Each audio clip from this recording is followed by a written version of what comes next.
Alhamdulillah rabbil alamin wa sallallahu wa sallama ala nabina Muhammadin wa ala alihi wa sahbihi ajma'in wa ba'd.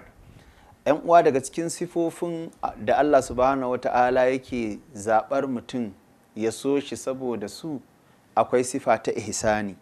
Abin da ake nufi da ihsani shine ka bauta wa Allah subhanahu wata'ala a irin tsarin da Allah yake so, irin yadda manzon Allah sallallahu alaihi wasallama ya koyar, tare da taka tsantsan ka ji a ranka kamar duk motsin da kai zaka ga Allah, domin dama shi yana ganin ka, kamar yadda manzon Allah sallallahu alaihi wasallama ya faɗa a cikin hadisin Jibril wanda sai na Umar ya rawaito.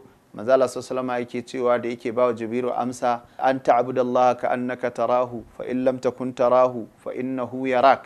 Ka bautawa Allah kamar kana ganin sa, dan in kai baka ganin sa shi yana ganin ka. To wannan shine ihsani na farko. To sai kuma ihsani na biyu shine ka kyautata duk wani abu da zaka aikata ya zanto kayi shi daidai. Annabi sallallahu alaihi wa alihi wa sallama yake cewa, inna Allah yuhibbu idza amila ahadukum amalan an yutqinahu.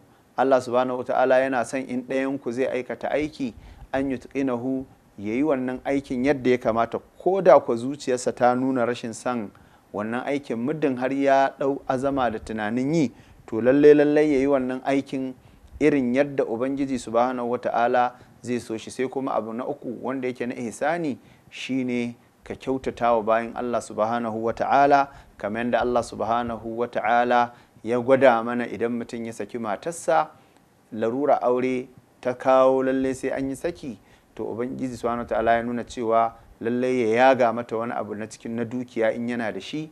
Wannan haƙƙi ne ga masu kyautatawa. To wannan ihsani kenan ya zo a wurare daban-daban a cikin alkur'ani game da abin da ya shafi al'amarin ihsani, wanda za mu ji su insha Allahu. Wassalamu alaikum wa rahmatullahi.